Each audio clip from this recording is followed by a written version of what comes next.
देखिए हॉस्पिटल पूरा का पूरा जो मेडिकल कॉलेज है वो जांच के घेरे में है, जांच के दायरे में है। बहुत सारी गड़बड़ियों के आरोप लग रहे हैं। ड्रग्स से लेकर के तमाम गलत कामों को भी लेकर के यहाँ पे शक जताया जा रहा है, आरोप लगाए जा रहे हैं। और तमाम जो पूर्व अधिकारी हैं, यहाँ के जो जानकार हैं, जो कर्मचारी रहे हैं, उनकी ओर से भी तमाम शिकायतें की गई हैं। हालांकि इस पूरे मामले में अब सीबीआई आज केस दर्ज करेगी। कोलकाता हाईकोर्ट के जब केस ट्रांसफर किया गया उसके बाद से जो कोलकाता पुलिस है वो भी इस पूरे मामले में पैरेलल जांच कर रही है। तो आज कोलकाता पुलिस की ओर से जो जांच रिपोर्ट है वो सीबीआई को सौंपी जाएगी। और अब करप्शन को लेकर के, चूंकि ऑलरेडी एक मामला चल रहा है रेप और हत्या से जुड़ा हुआ, उसकी जांच चल रही है, उससे रिलेटेड लोगों से पूछताछ की जा रही है। लेकिन चूंकि आरोप करप्शन के लग रहे हैं, गड़बड़ियों के लग रहे हैं, टाइमिंग्स को लेकर लग रहे हैं, एंट्री और एग्जिट के टाइमिंग को लेकर के लग रहे हैं, ड्रग्स को लेकर लग रहे हैं, मुर्दा बेचने को लेकर के जो डेड बॉडीज होती है मॉर्चरी हाउस में, वहां पे मेडिकल कॉलेज में, उसके बेचने खरीदने को भी लेकर आरोप लग रहे हैं। तो बहुत सारी शिकायतें ऐसी हैं जिसको लेकर यहाँ पे जो जांच है वो बढ़ेगी आगे मेडिकल कॉलेज को लेकर के। और तमाम कर्मचारी ऐसे हैं, जो स्टूडेंट्स ऐसे हैं, उनकी ओर से भी शिकायतें की गई, तो उनके बयान भी दर्ज करवाए जाएंगे। तो सीबीआई अब पैरेलल रेप केस के साथ साथ अब करप्शन को भी लेकर जांच अपनी आगे बढ़ाएगी। रेप केस के साथ साथ पैरेलल, जिस तरह से हमारी सहयोगी बता रही है अनामिका सिंह की करप्शन का मामला भी जिस पर, और किस तरह से आगे जांच बढ़ेगी। लेकिन जांच चल रही है, एक तरफ एक्शन हो रहा है, सड़कों पर उतरे हुए हैं तमाम डॉक्टर्स, ना केवल कोलकाता में बल्कि पूरे देश भर से इस तरह की तस्वीरें निकलकर सामने आ रही है। पुलिस भी हम देख रहे हैं वहां पर कि देखिए किस तरह से जांच के बीच में जांच हो रही है। लेकिन उसके बावजूद ऐसा लग नहीं रहा कि बंगाल में कुछ बदला है। इनको जानते होंगे आप, या जो बंगाल के लोग हैं वो जानते होंगे कि पायल मुखर्जी वहां की फेमस अदाकारा हैं, कलाकार हैं। लेकिन कुछ दिन बीतते हैं, मुश्किल से 15 दिन बीतते हैं, और 15 दिन के बाद फिर एक महिला पर यह अटैक होता है। किस तरह से कुछ लोग घेर कर उनका पीछा करते हैं, उनकी गाड़ी को निशाना बनाते हैं, उन पर अटैक करते हैं, यह हम आपको दिखा रहे हैं इस रिपोर्ट के जरिए।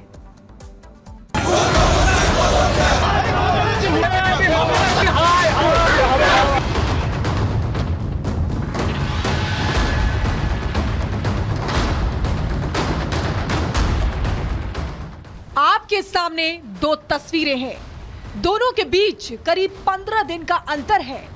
लेकिन इतने दिन बाद भी बंगाल की तस्वीर जस की तस है। 8 से 9 अगस्त की रात कोलकाता के हॉस्पिटल में महिला डॉक्टर के साथ पहले रेप होता है और फिर बर्बरता के साथ उसकी हत्या कर दी जाती है। पूरा देश इसके विरोध में सुर बुलंद कर रहा है, ममता सरकार पर सवाल उठा रहा है। लेकिन बंगाल में फिर भी कुछ नहीं बदलता है। 23 अगस्त की रात फिर से उनके कोलकाता में एक एक्ट्रेस को निशाना बनाने की कोशिश होती है, उस पर हमला होता है और राज्य सरकार के साथ साथ पुलिस पर एक बार फिर सवाल उठता है। ये पायल मुखर्जी हैं, बंगाली फिल्मों की अदाकारा। इनका आरोप है कि वो कोलकाता के सदर्न एवेन्यू में अपनी कार से जा रही थी, तभी एक बाइक सवार उनकी कार का पीछा करता है और कार पर टक्कर मारता है, दरवाजा खोलने को बोलता है। पायल के इनकार करने पर कार की खिड़की को तोड़ देता है। अभिनेत्री के साथ जो कुछ भी हुआ उसकी वो पुलिस से शिकायत करती है, सोशल मीडिया पर लाइव कर पूरी जानकारी देती है और रोते हुए आप बीती सुनाती है। যে কালফিট তাকেও দেখাবো। I was driving and see কলকাতার সাদার্ন এভিনিউতে 27A এটার সামনে আমি রয়েছে এই মুহূর্তে। পুলিশও এসেছে, ছেলেটিকে ধরা হয়েছে, ওখানে তার বাইকটা রয়েছে, প্রচুর লোকজন এখানে রয়েছে। এবং কলকাতা শহরে আজকে আমি এই কারণেই এলাম লাইভে, আমরা এত কিছু প্রোটেস্ট করছি, এত কিছু চলছে, তার মধ্যেও একটি মেয়ের মিনিমাম নিরাপত্তা বোধহয় আজকের ডেটে আমাদের এখানে নেই। अभिनेत्री पायल मुखर्जी ने दिखाया उन कांच के टुकड़ों को जो सड़क पर और उन पर बिखरे पड़े थे। हमला ऐसा कि वो भी चोटिल हुई। বাইকটা আমার গাড়িতে রাদার ওর টাচ হয়েছে, হাওয়াতে ও এসে আমাকে, আই ওয়াজ ড্রাইভিং, আমাকে এসে নক করে। আমি একটু কাঁচ নামাই এবং আমাকে বলে যে, আমাকে বলে দরজা খুলতে সাদার্ন এভিনিউতে। ওকে, আমি বলি যে দরজা আমি খুলবো না। আমি অবভিয়াসলি আমার একটা মহিলা হিসেবে আমার একটা সিকিউরিটির ব্যাপার আছে, আমাকে হি ক্যান মলেস্ট মি। अभिनेत्री ने पुलिस से शिकायत की, जिसके बाद आरोपी गिरफ्तार कर लिया गया और पायल मुखर्जी ने ममता सरकार पर सुरक्षा को लेकर सवाल उठाया। তারপরে সাদার্ন এভিনিউতে সাদার্ন এভিনিউতে এসে ঘুষি মেরে আমার গাড়ির কাঁচ ভেঙে দেয় এবং আমি এখান থেকে উঠতে পারছি না। পুলিশ এসেছে, পুলিশরা আমাকে এখান থেকে রেস্কিউ করবে বিকজ আমার পুরো সব জায়গায় কাঁচের কাঁচ হয়ে রয়েছে। আমি এখান থেকে বেরোতে আমার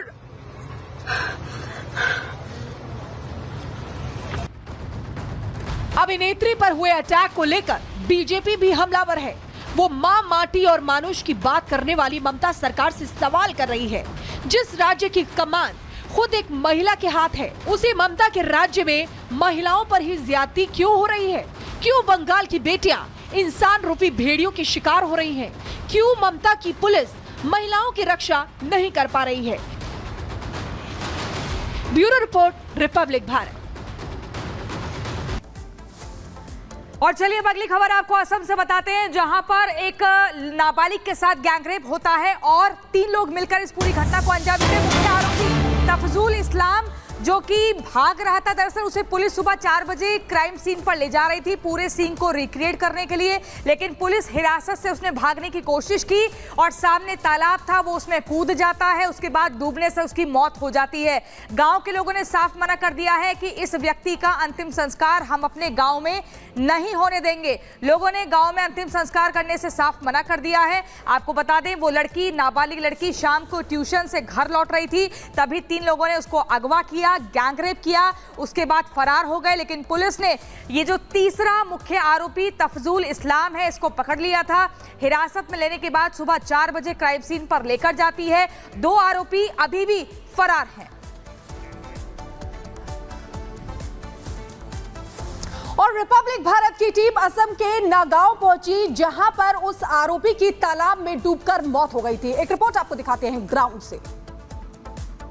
हम आपसे जानना चाहेंगे, क्या कहेंगे ये जो पूरी घटना हुई है यहाँ पर, आज जो मेन मुजरिम था वो भागने की कोशिश करते हुए यहाँ पर पानी में गिर करके वो मर भी गया, लेकिन ये जो घटना घटी है यहाँ पर ढींग में, इस पर क्या कहेंगे? मतलब ये ढींग पर पहली बार नहीं हुआ है, ये बार बार होता आ रहा है और उसका कुछ भी अभी तक सल्यूशन नहीं मिला है। इसीलिए वो जो रेपिस्ट है उन लोगों का मतलब और भी फ्री हो गया है, वो लोग रेप करने के लिए और भी फ्री हो गया, क्योंकि उसका अभी तक कुछ भी सॉल्यूशन नहीं। एक भी रेपिस्ट को अभी तक फांसी नहीं दिया है, एक भी रेपिस्ट को एनकाउंटर नहीं किया। अगर पहले ही एनकाउंटर कर देता या फांसी दे देता तो रेपिस्ट को इतना मतलब वो आगे नहीं बढ़ता कि एक लड़की 14-15 साल की लड़की ट्यूशन से आ रहे थे, वो वापस आ रहे थे, उसी टाइम में वो 3 दरिंदे थे वहाँ पे, वो लोग आके उसको उस जगह पे जाके रेप किया है। ये मतलब हम लोग को समाज के लिए बहुत दुखदायक